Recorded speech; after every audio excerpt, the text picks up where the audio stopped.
여러분 안녕하십니까? 박상규입니다. 전공의 이탈에 따른 의료 공백을 메우기 위해 간호사들이 일부 의사 업무를 합법적으로 수행하는 시범 사업을 본격적으로 실시하라고 윤석열 대통령이 지시했습니다. 고 김영삼 전 대통령의 부인 손명순 여사가 95세로 별세했습니다.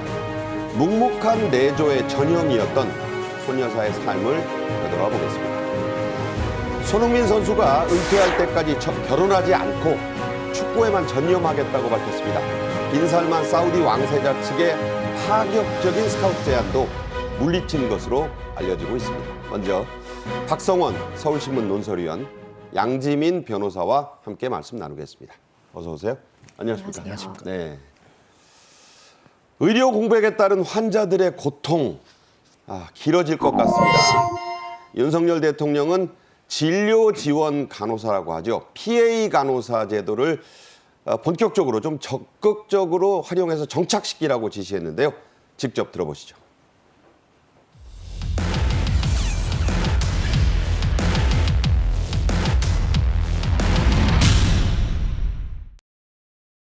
전문의 중심의 인력 구조로 바꿔나가는 한편 숙련된 진료 지원 간호사 PA를 보다 적극적으로 활용하여 근본적인 의료 전달 체계 개편도 함께 추진해 나가겠습니다. 진료 지원 간호사 PA는 시범 사업을 통해 이분들이 전공의의 업무 공백을 메우고 법적으로 확실하게 보호받을 수 있도록 하겠습니다. 간호사가 숙련된 의료인으로 성장하여 자부심과 보람을 갖고 현장에서 근무할 수 있도록 간호사들의 경력 발전 체계 개발과 지원에도 깊은 관심을 기울이겠습니다.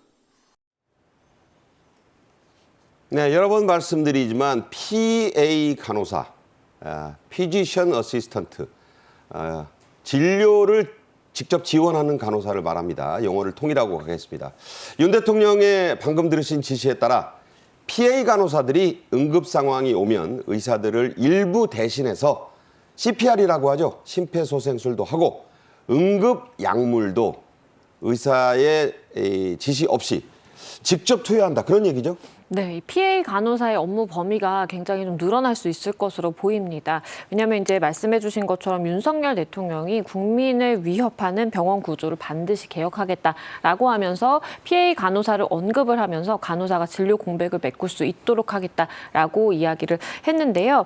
우선 간호사의 경우에 업무 분담의 범위에 따라서 전문 간호사, 또 전담 간호사, 일반 간호사로 나뉠 수가 있습니다. 예. 추가 자격 시험을 통과를 한 이 전문 간호사와 그리고 우리가 PA 간호사라고 이야기를 하는 진료 보조 간호사의 경우에는 말씀해 주신 것처럼 실제로 진료 기록이라든지 아니면 검사 판독 의뢰서나 진단서를 작성할 수 있도록 하고요. 그리고 굉장히 위급한 상황에 이 심폐소생술까지 시행할 수 있도록 하는 것입니다. 그리고 굉장히 응급실에서 응급한 환자가 있을 때에는 원래는 간호사가 이제 의사의 처방이라든지 지시를 받아서 응급 약물을 투여를 하는 역할을 했는데요. 지금 전공의가 없는 상황이다 보니까 PA 간호사의 판단에 따라서 응급 약물을 직접 투여한다라든지 아니면 일부 수술에 참여를 하는 것까지 이렇게 업무 분담 범위를 나눈 것입니다. 현장에서 업무 범위를 명확하게 해야만 사실은 법적으로 PA 간호사도 보호를 또 받을 수가 있기 때문에 네. 이것을 명확히 한 것으로 보입니다. 네.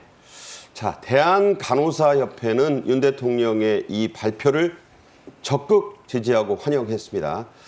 간호계의 수건 사업이었던 이 PA 양성화 제도화의 해결 계기로 지금 보고 있는 거다. 이런 해석이 나오는데 박 의원 어떻게 생각하십니까? 예, 어제 간호협회는 대통령의 그 의료 체계 경력 체계 개발과 지원에 관심을 기울일 것이다라고 하는 이 간호사들의 역할 확대와 관련해서 적극 환영하는 그러한 논평을 냈습니다.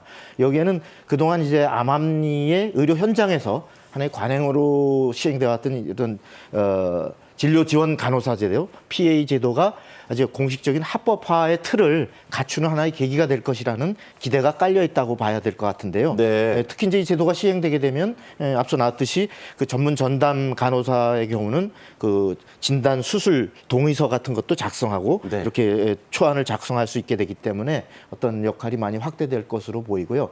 그러나 여기에도 안전장치가 있습니다. 지금 네. 정부의 지침에는 이렇다고 무한정 어떤 현장에서의 그 의사 역할을 전면적으로 뭐 대체할 수 이런 것이 아니고 네.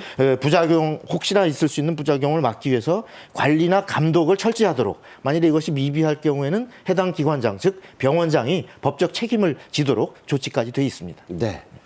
자, 지난 2010년부터였습니다. PA 간호사 이 제도화, 양성화가 시도가 됐고 여러 번 시도를 했는데 그때마다 의사단체의 거센 반발로 번번이 무산이 됐었죠. 지금 하는 건 한시적 조치입니다. 물론.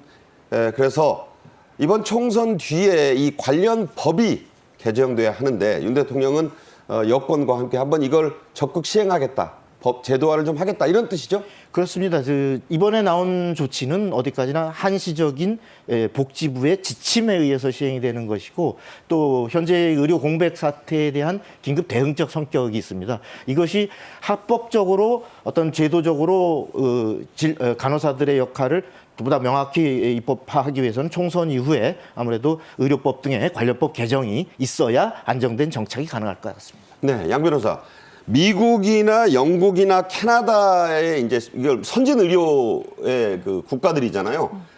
이 PA 간호사 제도는 1960년대부터 시작된 나라들이 많지 않습니까? 맞습니다. 그러니까 미국 같은 경우에 언급을 해주신 것처럼 1960년대 듀크 대학 병원에서 이 PA 과정을 개설하면서 시작이 됐습니다. 그러니까 미국에서도 사실상 우리나라와 같이 의사들이 하는 그 진료 업무를 보조하는 PA 간호사가 필요했고 그렇기 때문에 이제 PA 과정이라는 것을 전문적으로 개설을 하면서 많은 PA 간호사들이 나오게 됐습니다. 그리고 영국도요, 2002년부터 PA 간호사 PA 제도가 활성화됐습니다. 월드컵 할 때는요, 한일 월드컵. 그렇죠. 그래서 이제 2002년에 이러한 그 제도라든지 이런 것들이 마련이 된 이후에 2007년부터 공식 자격증을 부여하기 시작을 했고요. 캐나다 같은 경우 1990년대 초반에 이 군의관과 유사한 형태로 PA가 시작이 됐다고 합니다. 그래서 군의관처럼 사실 군복무를 마친 이후에 이제 의사 자격으로서 군복무를 대신할 수 있게 하는 것인데 PA 자격도 그때와 마찬가지로 사실 이렇게 주어져서 우리나라뿐만 아니라 사실은 캐나다라든지 다른 이제 선진 의료 수준을 영위하고 있다라고 평가받는 그런 많은 나라에서도 PA 제도는 합법화되어 있고 그 별도의 제도도 마련되어 있다라고 보시면 되겠습니다.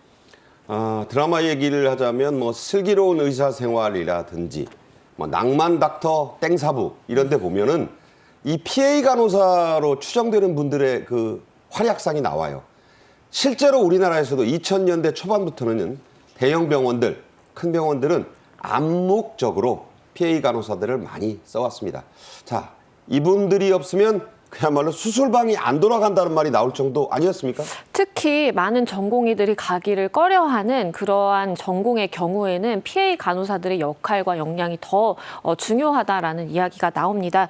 우리가 이제 일반적으로 외과, 뭐 산부인과, 심장혈관, 흉부외과처럼 사실 전공의들이 기피하는 일부 과들이 있다고 합니다. 특히 심장혈관, 흉부외과의 경우에는 굉장히 응급한 환자들이 많고 그리고 뭔가 응급한 그런 중증의 수술을 많이 다루는 그런 과인데요. PA 간호사가 없으면 수술방이 돌아가지 않는다라는 이야기가 나올 정도로 수술 보조라든지 봉합 그리고 수술 후의 처치 전공의가 해야 하는 일들을 많이 이 PA 간호사가 도맡아서 하고 있는 실정이라고 합니다. 각 병원이 필수 의료 인력 공백을 전공의가 아니라 이렇게 PA 간호사들로 메꾸는 방식으로 지금까지 어떤 법제도 안에서가 아니라 사실 보호를 받지 못하면서 이렇게 운영이 돼 왔는데 만약에 이번에 PA 간호사 제도가 뭔가 확립이 되고 PA 간호사 양성을 위한 그러한 이제 루트가 마련이 된다고 한다면 사실은 이렇게 중요한 일을 하는 PA 간호사 입장에서도 더 이제 근무 환경도 개선되는 것이고 그리고 일부 그러한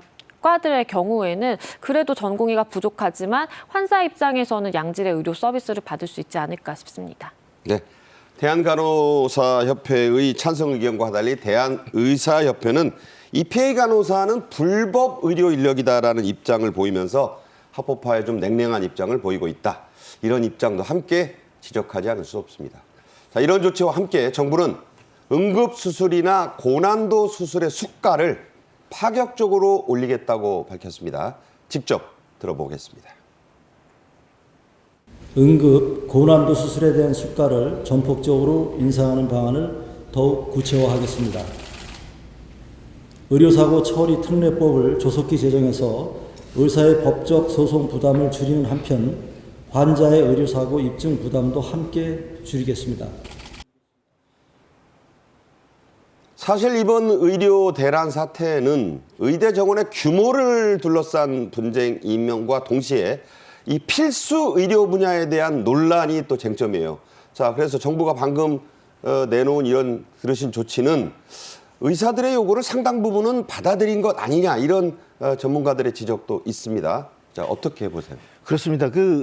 지금 의사분들이 이 정부의 의사 증원 문제에 대해서 반대하는 제일의 논리가 정부가 수가 문제에 대한 근본적인 개선 없이 이것들을 의사를 늘리는 것으로 본질적 개혁 없이 해결하려고 한다라고 하는 건데 그게 아니고 바로 이번 조치에서 특히 응급 고난도 수술 어떤 많은 피로도가 누적되고 어떤 사망이나 어떤 중증에 빠질 수 있는 위험도가 큰 이런 수술 분야 이런 데 대한 어떤 수가를 굉장히 대폭 인상, 현실화해서 이 부분에 대한 개혁을 추진하고 또 하나 의사들이 특히 아까 고난도 의료 분야에서 많이 발생할 수 있는 어떤 의료 사고에 대한 소송 부담 그렇죠. 이것들을 굉장히 소송에 시달리는데 이것들을 그래서 많이 기피가 되는데 이런 분야에 대해서 소송 부담을 덜어줄 수 있는 이러한 제도 개선도 확실하게 이루겠다라고 하는 조치가 담겨 있기 때문에 네네. 이것과 의사 증원이 투트랙으로 같이 가는 이런 구조이기 때문에 아마 명분상으로도 의사들이 이것들을 계속 거부하기는 좀 어려워지는 것이 아닌가 이런 생각이 듭니다. 뭐 여야 할 것 없이 환자들의 고통을 줄여주겠다는 조치이니만큼 그렇습니다. 선거 이후에 합리적인 논의를 해볼 수도 있을 것 같다. 네. 이런 생각이 듭니다. 네. 현재 의료 공백이 길어지면서 환자들의 고통이 가중되는 것이 우선 첫째지만 의사들, 전공의들도 상당히 일부에서는 고통이 좀 커지고 있다고 합니다. 경제적 여유가 좀 있는 전공의들도 꽤 있지만 이른바 생계형 전공의들도 적지 않다고 하는데요. 의료 현장 이탈이 이렇게 장기화하니까 일부 전공의들 생활비를 벌기 위해 물류센터, 배달일, 상차일도 한다죠? 그렇죠. 그러니까 집단사직 사태가 이게 장기화될 조짐이 보이다 보니까 생계형 전공의들이라고 우리가 일명 이제 칭하지만 사실 매달 월급이 필요한 그런 전공의들의 경우에는 사실은 아르바이트 자리를 알아볼 수밖에 없게 되는 상황입니다. 언급을 해주신 것처럼 지금 뇌 수술에 대한 동경으로 이 신경외과에 지원한 예비 레지던트 같은 경우에는요, 갑자기 전공의들이 집단사직 사태가 발생하다 보니까 사실은 나도 이제 단기 아르바이트를 좀 알아봐야 되지 않을까라는 생각을 한다고 하고요. 네. 쿠팡이라든지 이런 물류업체를 알아보거나 아니면 식당에서 이제 홀 서빙을 하는 그런 단기 아르바이트 자리를 알아보는 상황이라고 합니다. 그런데 이제 이 사람 같은 경우에 나만 혹시 이런가라는 생각을 했는데 이런 의사들이 이용하는 그 커뮤니티에 들어가 보면요. 서로 이런 아르바이트 정보도 공유하면서 나도 이렇게 아르바이트를 알아보고 있다라는 사람들이 꽤 된다고 합니다. 왜냐하면 지금 일단은 전공의로서 집단 사직을 동참을 해서 사직서를 제출하긴 했지만 이게 아직 수리가 된 건 아니기 때문에 그렇죠. 다른 곳에 취직을 하는 게 사실 불가능하거든요. 그러니까 병원에 피부 미용 그런 걸 할 수는 없다고 그래요? 맞습니다. 그렇기 때문에 다른 내가 병원에서 잠깐 이렇게 뭐 계약직으로나 아니면 이제 페이닥터로 일하는 것도 계약상이 그게 불가능한 상황이기 때문에 단기 아르바이트밖에 불가능한 지금 그런 상황입니다. 네. 자신을 전공이다 이렇게 소개한 A씨란 그 사람의 글이 지금 SNS에서 화제가 되고 있습니다. 의료 현장에 복귀한 의사들의 명단이 나돈다고 이 A씨가 그렇게 주장을 합니다. 확인된 건 아닙니다. 이게 면허 정지보다 이 명단이 더 무섭다. 이건 무슨 얘기인가요, 박 의원? 예, 이제 어제 온라인 커뮤니티 블라인드에 자신을 복귀하고 싶은 전공의라고 하는 소개한 분이 A 씨가 올린 글에 보면은 지금 의사들의 커뮤니티 안에 이렇게 복귀하는 의사들의 명단이 공유되고 있다. 이런 주장을 했습니다. 그러니까 그 명단으로 추정되는 걸 올리고 이름은 지웠네요, 보니까. 예, 그렇습니다. 근데 사실은 같은 의사 집단에서는 다 알아볼 수 있는 건데 이렇게 되면 같이 3, 4년 같이 일을 해야 될 동료라든지 또 어떤 선후배 이런 분들한테 어떤 따돌림 당하고 복귀하고 싶지만은 이런 것들을 감내해야 될 눈초리, 불이익 이런 걸 생각하면 그것이 더 오히려 면허 정지라든지 이런 것보다 더 무섭다. 이러한 주장을 펴고 있습니다. 네. 자, 외국 소식 하나 전하면서 이 주제를 마무리하죠. 인터넷에서 화제가 된 해외 영상이 있습니다. 미국의 한 의과대학, 뉴욕의 아주 못 사는 동네에 저소득층 동네에 있는 대학이라고 합니다. 여기에 앞으로 여기 다니는 모든 의대생의 학비를 영구히 forever 면제하기로 했다. 이런 내용입니다. 영상으로 보시죠. I'm happy to share with you that starting in August this year, the Albert Einstein College of Medicine will be tuition free. 네. 자, 저 의대생들이 아주 환호해요. 울고 발을 동동 구르고 학비를 앞으로 다 면제해주겠다. 뉴욕에 있는 알버트 아인슈타인 의대, 이름도 아인슈타인 박사의 이름을 딴 그런 의대라고 합니다. 자, 어떤 스토리인가요? 이게 지금 앞에 나와서 이제 모든 학생들이 의대생의 경우에 학비를 면제받을 것이다, 영원히라고 이야기를 한 사람이 고테스만 전 교수입니다. 그런데 이제 남편이 세상을 떠나면서 많은 자산을 이제 부인에게 남기고 갔는데 그때 당신이 옳다고 생각하는 것은 무엇이든 해라라고 이야기를 했다고 합니다. 그런데 그 이야기를 듣고 이 고테스만 전 교수가 나는 가장 뉴욕에서 이제 열악하다라고 평가받는 그런 동네의 의대생들을 위해서 사실은 의대 학비가 굉장히 비싸기 때문에 한 연 8천만 원 정도라고 하는데요. 이것을 다 감당하기 위해서 많은 학생들이 졸업할 때 빚을 지고 졸업을 하다 보니까 네. 이 부분을 좀 해결해 주겠다라는 생각을 갖게 됐고요. 본인의 자산을 다 이렇게 기부를 해서 전 학생이 앞으로 영원히 의대 학비는 걱정하지 않고 다닐 수 있게끔 이렇게 한 것입니다. 이 이야기를 듣고 저 학생들은 정말 눈물을 흘리는 학생도 있고 부둥켜 안고 그랬다고 하는데요. 조건이 있죠? 맞습니다. 조건이 있습니다. 고테스만 전 교수는요, 학교에 내 이름을 기재하는 것을 하지 말아라라고 이야기를 했다고 합니다. 그래서 그 조건을 학교에서도 극구 이제 말리기는 했는데 끝까지 고집을 해서 그렇게 됐습니다. 사회에 갚으란 얘기입니다. 학비를 면제해 줄 테니 의술을 배워서 여러분의 그 의술을 너를 위해 쓰지 말고 사회를 위해 써라, 이런 얘기입니다. 울림이 좀 있죠? 예, 다음 주제로 가겠습니다. 김영삼 전 대통령의 부인 손명순 여사가 향년 95세로 세상을 떠났습니다. 삼김시대의 주역과 그 부인들 가운데는 그야말로 마지막 생존자였죠? 그렇습니다. 예, 김영삼 대통령의 부인인 손명순 여사가 어제 서울대병원에서 중환자실에서 숙환으로 95세로 별세를 하셨는데요. 손 여사는 김영삼 대통령과 사이에 이남 3녀를 뒀습니다.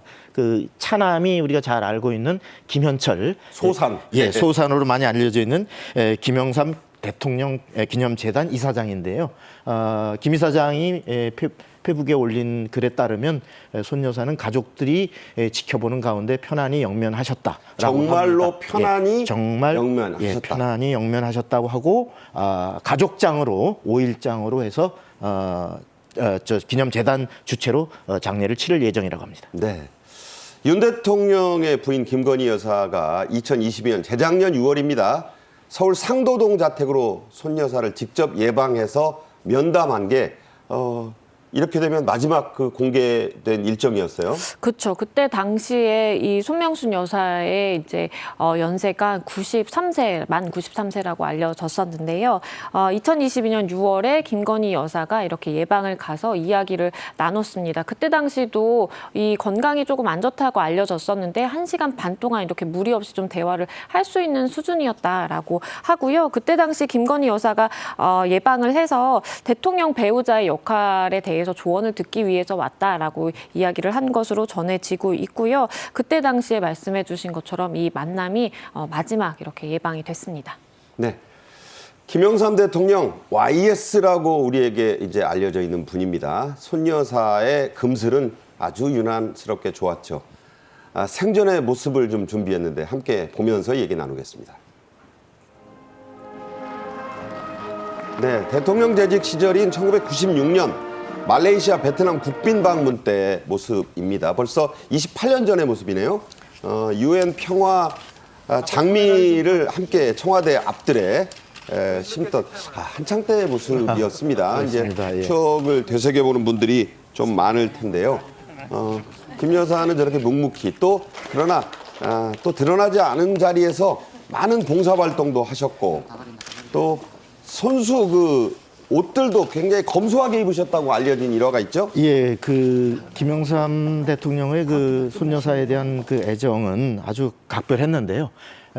특히 이제 그 2011년에 결혼 60주년 기념 그 회원식이 있었는데 네네. 여기서 나는 그 우리 맹순이가 그러니까 이게 경상남도 분들이 명순이라고 예, 못해요. 사투리로 이제 우리 맹순이가 예쁘고 좋아서 60년을 살았다. 그때 이렇게 볼에 키스를 아주 예, 하게 하면서 하셨죠. 볼에 진한 키스를 했고요. 실제 평소에도 보면 잠자리에 고된 일을 마치고 들기 전에 그 김 대통령은 그 손 여사의 손을 꼭 잡고 맹순이 잘 자그레 라고 항상 이렇게 애정 표시를 했다고 합니다. 이대 다닐 때 이제 거제도로 와서 이제 뭐 그렇습니다. 부친이 할아버지가 아프다 해서 내려오게 해서 맞선을 3번 보게 했는데 예. 3번째 맞선 상대였다고. 예, 피난 시절인 51년에 집안 어른들이 조부가 아프다라는 거짓말로 사실은 내려오래서 빨리 결혼을 시키려고 했는데 그날 같은 날 한날에 3번을 잡았는데 3번째 손여사를 딱 보고는 딱 마음에 딱 들었고 그 이후로 예정돼 있던 그 선 스케줄을 전부 취소했다고 아주 그렇게 알려져 있습니다. 책에 보니까 마 됐다. 네. 마 나는 맹순이도 됐다 하면서 그 뒤에는 이제 안 하시고 네. 바로 결혼을 결심했다고 하니까 네. 그야말로 첫눈에 반한 케이스였네요. 그렇습니다. 그렇게 첫눈에 봐서 평생을 살아왔는데 그 손여사에 대한 YS의 회고 한마디가 더 있는데 그 남편을 늘 언제나 높였고 또 언제나 나한테 져줬고 그리고 한 번도 자신을 내세우지 않았다. 요즘- 이것이 또 YS의 평가입니다. 요즘에는 좀 안 맞는 말일 수 있는데 네. 뭐 저래 뭐 때로는 남편이 낮을 수도 있고 네. 내가 이길 수도 있고 예. 내가 더 잘 앞으로 나가야 되는데 이런 분들에게는 좀 안 맞지만 네. 저게 또 유명했던 말이었죠. 그렇습니다. 그 아까 역시 회원식에서 회고했던 말인데 그만큼 남편 김영삼 대통령의 많은 고충과 이것들을 이해하고 내조했다라고 하는 그러한 회고일 수 있겠습니다.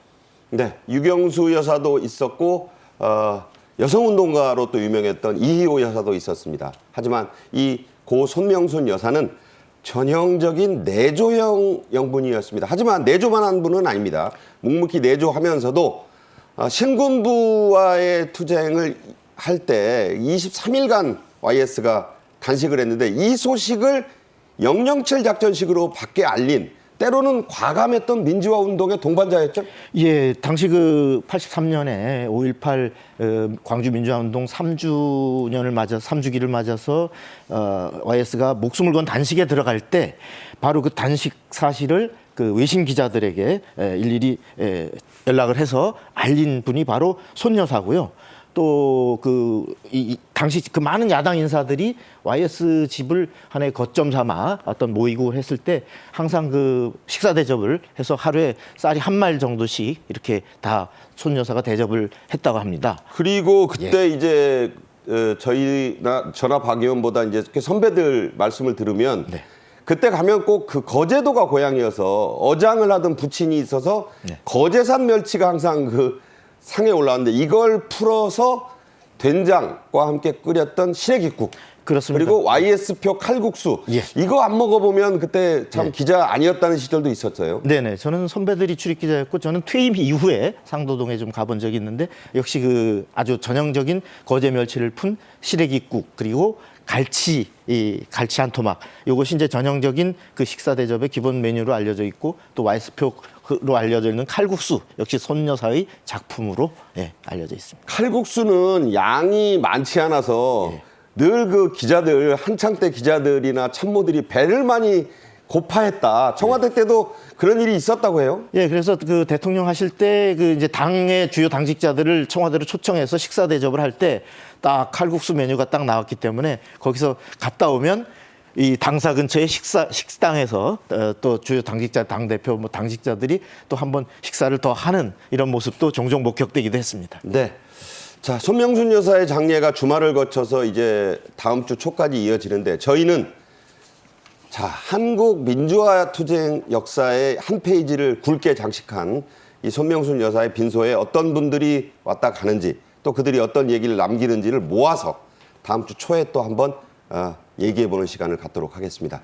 자, 박성원 서울신문 논설위원, 양지민 변호사와는 여기서 인사를 드리도록 하겠습니다. 잘 들었습니다. 감사합니다. 고맙습니다. 네. 이제 불세출의 축구 스타라고 할 수 있죠. 손흥민 선수가 은퇴할 때까지는 결혼하지 않고 오직 축구에만 전념하겠다고 밝혀서 이 얘기는 몇 년 전에 했는데 이게 또 화제가 되고 있어요. 각종 스포츠단을 속속 창설 중인 세계적인 거부, 빈살만 사우디 왕세자의 거액 스카우트 제의도 물리쳤다는 소식도 함께 화제가 되고 있습니다. 먼저 영상으로 보겠습니다.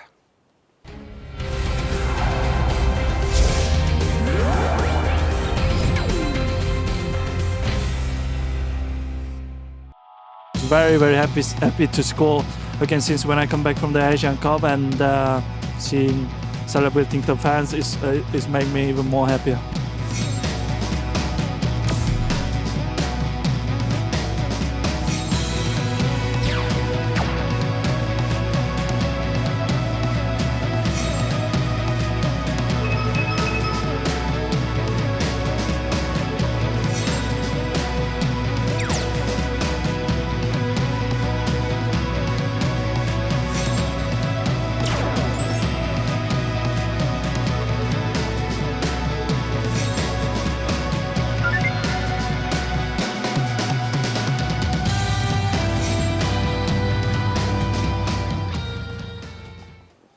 네, 이번 주제는 최동호 스포츠 평론가와 함께 하겠습니다. 어서 오십시오. 예, 안녕하세요. 네. 자, 누가 과연 손흥민 선수의 결혼 프로포즈를 받고 그 링을 받을까? 사실 이 주제는요, 한국을 넘어 영국은 물론 세계 축구 팬들의 주요 관심사이기도 합니다. 자, 그런데 몇 년 전에 사실 이 얘기가 나왔어요. 그런데 이제 또 이 얘기가 역주행해서 화제가 되고 있습니다. 은퇴 전까지는 그럴 생각이 없다. 그러니까 이미 몇 해 전에 이 손흥민 선수는 아버지 손흥정 씨의 얘기를 통해서도 나는 이 축구와 결혼을 했다. 은퇴하기 전에는 결혼할 생각이 없다라고 얘기를 했었거든요. 근데 이 당시에는 저도 이제 받아들이기를 이 손흥민 선수가 그만큼 축구에 전념하겠다라는 의지의 표현 정도로 받아들였고 네. 오히려 아버지의 얘기로 은퇴 전까지 결혼시킬 생각이 없다라는 얘기는 조금 좀 반감이 있었던 건 사실이거든요. 자, 그런데 이 손흥민 선수가 인도 매체와의 인터뷰를 통해서 다시 한번 아버지와 약속한 것도 사실인데 나도 거기에 그 의견에 공감을 한다. 결혼하게 되면은 아내나 아이들이 최우선이 될 수밖에 없는데 내 현직 프로축구 선수로 뛰는 동안에는 축구를 최우선에 두고 싶다라는 말을 하면서 은퇴 전까지 결혼이 없다라고 얘기를 했습니다. 다시 한번 손흥민 선수가 얼마나 축구에 집중하고 있는지 그리고 최고의 자리를 지키기 위해서 노력하고 있는지 알 수 있는 대목이라고 할 수 있죠. 자, 그 인터뷰 대목 중에 톱 레벨에서 뛸 수 있을 때까지는 축구가 1번이길 바란다. 그러니까 결혼하면 아내와 자녀가 1번일 수 있으니까 이런 얘기인데 예. 자, 한 가지 궁금해지는 게 손흥민 정도면 톱 레벨 아니야 이렇게 생각하는 팬들이 있을 수 있어요. 예. 그러니까 손흥정 씨도 월드 클래스는 아직 우리 송민이가 아니다, 흥민이가 아니다 이런 얘기했거든요. 최평론가가 보는 저 말의 의미는 뭡니까? 손흥민 선수 월드 클래스입니다. 그러니까 2년 전에 지금도 올 시즌에도 프리미어리그에서 현재까지 13골 넣고 있고요. 2년 전에는 프리미어리그에서 득점왕을 차지했었거든요. 공동 득점왕. 예, 공동 득점왕이었었는데 프리미어리그 공동 득점왕이 월드 클래스가 아니면 도대체 뭐 누가 뭐 월드 클래스라고 얘기할 수 있을까? 그러니까 이 아버지 손흥정 씨가 하는 얘기는 아직까지 우리 아들 손흥민은 월드 클래스가 아니다라고 얘기한 적이 있었는데 그 말의 의미는 이 본인의 아들인 손흥민 선수에게 좀 더 노력하라는 채찍질하는 의미이고 좀 더 높은 곳을 항상 바라보고 항상 선수로서는 더 정진해라라는 의미로 받아들일 수가 있죠. 그러니까 메시 정도가 돼야 이제 손흥정 전 감독은 월드 클래스라는 말을 할까요? 메시나 예를 들면 호날두라고 한다면은 월드 클래스가 아니라 탑이라고 표현해야지 맞고요. 탑이고 손흥민 선수는 탑은 아닐 수는 있겠지만 월드 클래스인 것은 분명하죠. 네. 자, 손흥민을 더 붙잡아 두기 위해서 현재 소속 구단인 영국의 토트넘이 단연 계약을 추진한다는 소리가 이제 나오고 있습니다. 자, 이제 해리 케인도 없는데 예. 캡틴마저 가면 우리는 안 된다 뭐 이런 얘기죠? 예, 맞습니다. 그런 뜻이고요. 거기에 또 하나 이제 그 손흥민 선수에게 유리한 변수가 발생을 했죠. 이제 손흥민을 뜨겁게 원하면서 러브콜을 보내는 사우디 구단이 생겼기 때문에 네. 이렇게 되면은 몸값 흥정이나 몸값이 더 올라갈 수밖에 없겠죠. 손흥민 선수 현재 이 토트넘하고의 계약 기간이 2025년 내년 6월까지이거든요. 얼마 안 남았네요. 예, 한 1년 정도 남았죠. 네. 자, 그래서 이전까지는 토트넘의 스탠스, 그러니까 입장이 어떤 입장이었었냐면은 계약을 연장하겠다.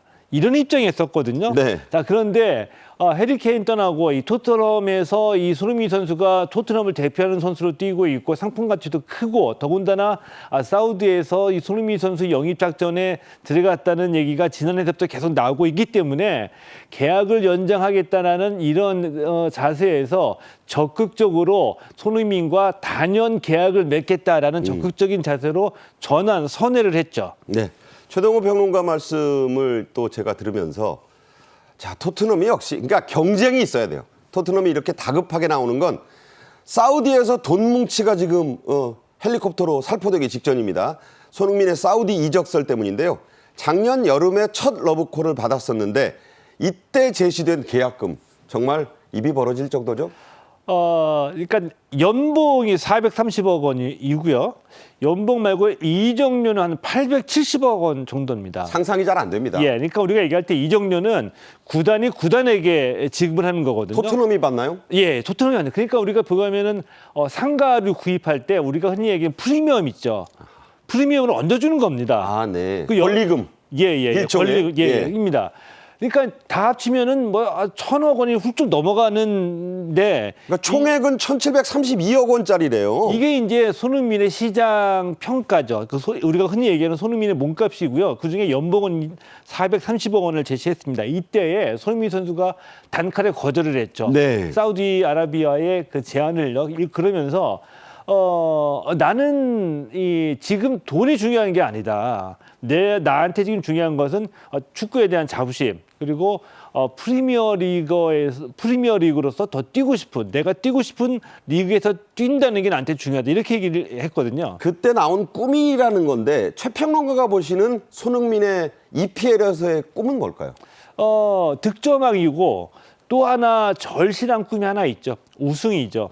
손흥민 선수가 아직까지 그렇게 화려한 캐리어에도 불구하고 우승 반지 없습니다. 네. 소속팀에서도 우승 못했고 대표팀에서도 우승을 못했거든요. 근데 이때 얘기할 때 상징적으로 그때 이제 기성용 선수의 얘기를 인용을 했어요. 기성용 선수가 국가대표로 뛸 때 중국에서 또 엄청난 금액을 제안받으면서 영입을 받았거든요. 네. 제안을 받았는데 거절했습니다. 그때 거절할 때 기성용 선수가 한 얘기가 그때 대표팀 주장이었었는데 대한민국 대표팀 주장은 중국에서 뛰지 않는다.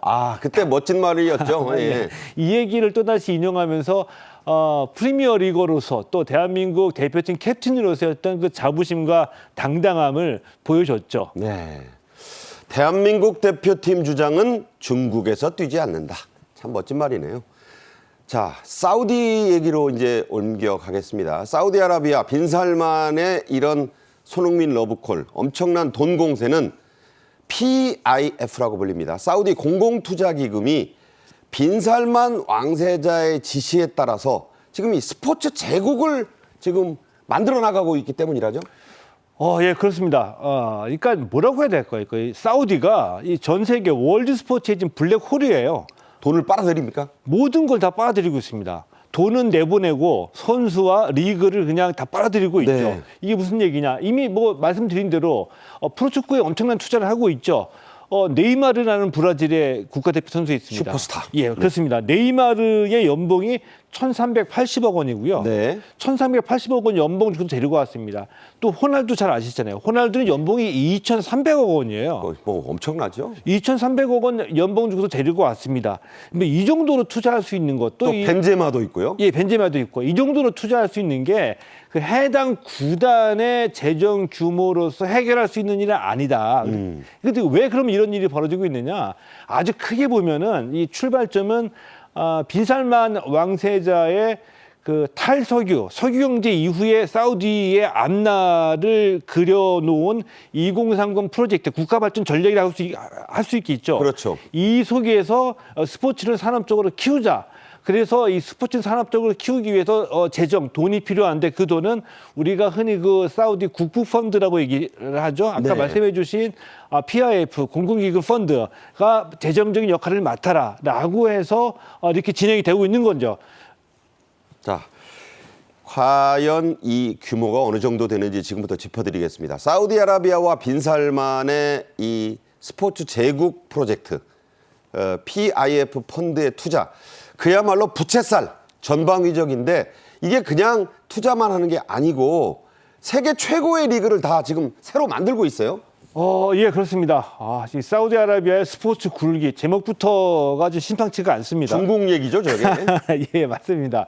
이거 보면은 그냥 이 스포츠를 키우겠다는 게 아니라 마치 우리나라가 반도체를 우리 국가 성장 동력으로 키우겠다고 해서 이 반도체에 투자하는 것과 비슷한 그런 느낌이거든요. 자, 국제대회만 볼까요? 예. 2027년 아시안컵, 29년 동계 아시안게임, 34년 하계 아시안게임, 34년 피파 월드컵. 이걸 다 사우디가 지금 유치를 했습니다. 유치한 예. 건데 건데 우리가 눈여겨볼 게 있죠. 2029년에 아시안게임을 개최하는데 하계 아시안게임은 2034년이고 2029년은 동계 아시안게임입니다. 사막에서 스키 타고 썰매 겨울 타고 스포츠 대전을 해요. 예, 이 아시안게임, 동계 아시안게임을 연다는 거고요. 이 축구만 보더라도 아까 앞서 말씀드렸던 것처럼 네이마르나 호날두나 뭐 벤제마 같은 이 세계적인 스타들을 영입해서 목표는 세계 10대 프로축구 리그를 만들겠다라는 것이고요. 또 이 골프를 보더라도 리브라고 하죠. LIV, 리브인데 리브를 간단하게 우리가 이 남자 골프 하면은 PGA를 연상하잖아요. 그게 다였죠. 예. PGA에 필적하는 리브 골프를 만들어서 지난해에 아예 이 PGA를 합병을 했습니다. 합쳤죠. 엄청난 자본력이라고 할 수 있는 세호가 거죠. 고래를 삼킨 거예요. 예, 맞습니다. 자, 그리고 이 테니스와 격투기 대회도 끊임없이 개최하고 있고요. 이외에도 이 포뮬러 1, 이 자동차 경주를 하고 있는데 예를 들면 이런 식이에요. 이제 세계적인 선수들을 엄청난 돈을 주고 영입하기도 하고 격투기 같은 경우에는 아예 이 종합격투기 리그를 만들었는데 미국의 유명한 격투기 단체를 아예 그냥 사버리는 그러니까 통째로. 통째로 사요, 저 사람은. 예. 그런 규모로 이 스포츠에 지금 투자를 하고 있는 거죠. 네. 자, 아까 방금도 나왔지만 PGA를 돈으로 압도한 프로골프 대회를 성공시킨 데 이어 축구를 점령했고, 자, 그 다음 목표는 메이저리그 같은 프로야구도 하겠다. 뭐 이건 대단하네요. 진짜 그래서 이제 이 글로벌 스포츠의 블랙홀입니다. 진짜 이 사우디아라비아가 중심이 돼가지고 이 중동과 남아시아의 프로야구 리그를 만들겠다는 겁니다. 이름도 베이스볼 유나이티드 예. 그 무슨 유나이티드 붙이는 거 보면 심상찮아요. 유나이티드 지금 정확하게 지적을 해주셨는데 사우디에서만 프로야구를 하는 게 아니라 중동과 이 남아시아 권역 전체로 이걸 벌린 거거든요. 자, 그래서 이 리그 이름을 베이스볼 유나이티드라고 했고요. 베이스볼 유나이티드를 대표하는 단체가 이제 만들어졌습니다. 사우디 주도입니다. 그리고 최근에 이 베이스볼 유나이티드가 사우디의 그 야구 스포츠볼 연맹과 계약을 맺어서 사우디의 프로야구팀 3개를 창단하겠다라고 했거든요. 근데 네. 이미 이 사우디가 주도한 이 베이스볼 유나이티드가 이미 이 아부다비와 이 두바이 그리고 이 파키스탄과 인도에서 각각 1개씩 프로야구팀을 창설을 했어요. 이제 뼈대가 나왔네요. 예, 여기에다가 사우디아라비아에서 3개의 이 프로야구팀을 창단하니까 현재까지 확보된 게 7개 팀인데 네. 한 팀 더해서 8개 팀을 만들어가지고 프로야구 리그를 출범시키겠다 이거거든요. 8팀이면 반으로 나눠서 할 수 있네요. 우리도 초창기에는 8개 팀이 네. 했었죠. 근데 과연 이 중동에서 하는 프로야구를 누가 볼까? 흥행 카드로 메이저리그의 그 유명 스타들을 프로축구 선수들 데리고 오듯이 오단이 데려갈 수도 있잖아요. 그렇죠. 엄청난 금액을 주고서 예를 들면 오타니 쇼헤이 같은 선수들을 데리고 오겠다. 이런 오단이 계획이죠. 2배 주겠다면 안 움직이겠습니까? 우리 손흥민 선수는 안 가겠다고 하는 거니까 네. 선수별로 다르겠죠. 네. 예. 자, 아무튼 엄청난 프로젝트가 이렇게 진행이 되고 있습니다. 빈살만의 야망은 과연 어디인지 e스포츠에도 손을 뻗치고 있습니다. 이른바 e스포츠 월드컵 대회도 개최하고 있죠, 지금? 이게 월드컵을 올 여름에 이 e스포츠 월드컵을 사우디아라비아가 창설을 해서 개최를 하는 겁니다. 이미 이 e스포츠 같은 경우에는 이제 뭐 단순히 스포츠 종목이 아니라 게임 산업적인 가치가 더 큰 이제 종목이라 할 수 있는데요. 사우디아라비아가 총 상금 600억 원 정도 규모의 e스포츠 대회를 지금까지 개최를 해오다가 모든 것을 정리해서 e스포츠를 하나로 통합하는 최고 권위의 월드컵을 창설해서 올 여름에 사우디에서 치르겠다. e스포츠 월드컵을 하는데 근데 중요한 건 그 세계 8개 인기 스포츠가 여기에 합류하겠다고 지금 속속 의사를 밝히고 있다면서요. 그러니까 e스포츠는 우리가 흔히 이제 온라인 종목에 수많은 게임 종목이 있지만 그 중에서 가장 인기 있는 종목이 있잖아요. 대표적으로 이제 우리가 흔히 LOL이라고 얘기하는 리그 오브 레전드인데요.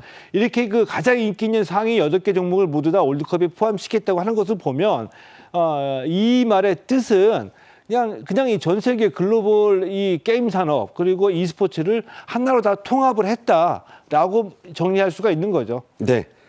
자, 빈살만이요. 이렇게 돈 자랑만 하는 사람은 절대 아닙니다.